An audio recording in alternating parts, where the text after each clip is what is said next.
জীবনে কখনো বিয়ে করবো না, আর আমার সন্তান মেয়েকেও বিয়ে করতে নিষেধ করবো, কিন্তু কিন্তু শেষ পর্যন্ত আমার এই দশা, আমাকে বিয়ে করতেই হলো। আসলে স্ত্রী কি জিনিস জানেন? স্ত্রী হলো একটা হাতুর নীল সুটকেসের মতো, টানাও কঠিন, ফেলে দিতেও কষ্ট। কি বললে? আপনারা জানেন হাজবেন্ড মানে কি? ওটা এমন এক ধরনের বাদ্যযন্ত্র যা স্ত্রীরা বেলুন আর খুন্তি দিয়ে বাজিয়ে থাকে। দেখো, আমি তোমাকে কত ভালোবাসি, আমার হৃদয় চিরে যদি তোমাকে দেখাতে পারতাম। আপাতত পাঞ্জাবির বোতামটা লাগাও, ভেতরে ছেঁড়া গেঞ্জি দেখা যাচ্ছে। দেখো, আগে যখন আমি অফিস থেকে বাসায় ফিরতাম, তুমি আমার জন্য লুঙ্গি গামছা এগুলো এগিয়ে দিতে, আর বাড়ির কুকুরটা কেমন ঘেউ ঘেউ ঘেউ ঘেউ করতো, আর এখন সেই কুকুরটা এই লুঙ্গি গামছা এগিয়ে দেয়, আর তুমি আমি কি করি? আর তুমি ঘেউ ঘেউ ঘেউ ঘেউ করো। শোনো, তুমিও কিন্তু এরকম করতে। বিয়ের প্রথম প্রথম আমাকে বলতে তোমাকে কত সুইট লাগছে, একদম খেয়ে ফেলতে ইচ্ছে করছে। সেদিনকে আমি যে খায়া ফালাইলাম না, তোমার এই খাই খাই স্বভাবের জন্য আমি কত কষ্ট করে রান্না করি। আর আমি কত কষ্ট করে খাই, মানে মানে তোমার তোমার খাবারের স্বাদ গোবরের মতো।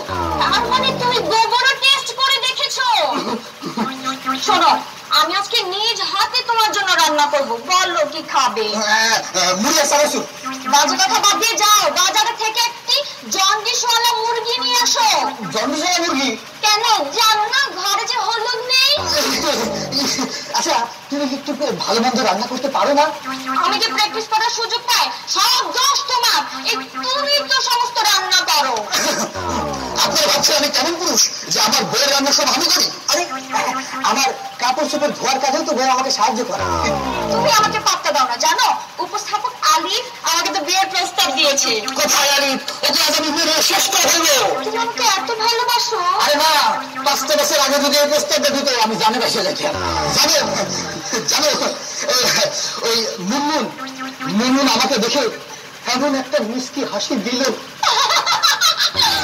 আমি তোমাকে যেদিন প্রথম দেখলাম আমার তো 2 দিন হাসি থামেনি। তুমি এত বড় লোকের সামনে আমাকে অপমান করলে, তোমার সরি বলা উচিত। তুমি সরি বলো, আর 1 থেকে 3 জনের মধ্যে তুমি সরি বলবে। 1, 2, 2, 2.5। যদি 3 গুণের মধ্যে আমি সরি না বলি? আমি একজন এমন পাস ছেলে, আমি 100 পর্যন্ত করতে পারি। 4, 5, 6, 7। কোথায় চললে? আমি চললাম, আমি বেরিয়ে গেলাম। আমার জন্য দই নিয়ে এসো। আমি চললাম নাটোর। আমার জন্য কাঁচা গোল্লা নিয়ে এসো। আমি জার্মানি গেলাম। ঠিক আছে, ভালো থেকো। আমি মাছ নদীতে গিয়ে ডুবে আত্মহত্যা করবো। মাঝ নদীতে ডুবে আত্মহত্যা করবে, সাঁতারই জানে না। যা একটু ধাক্কা দিয়ে আসি।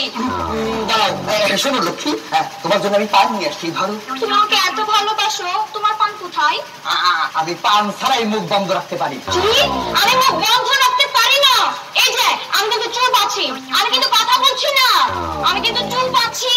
আসলে সংসারে এরকম চুপচাপ থাকলে, ঝগড়াঝাটি না করলে কেমন যেন একটু মরা মরা লাগে। একদম ঠিক বলেছো, একদম নুন ছাড়া তরকারির মতো। তাহলে কি আমরা আবার শুরু করি? ঝগড়া শুরু করো। কি? আমরা সবার সামনে বোঝাতে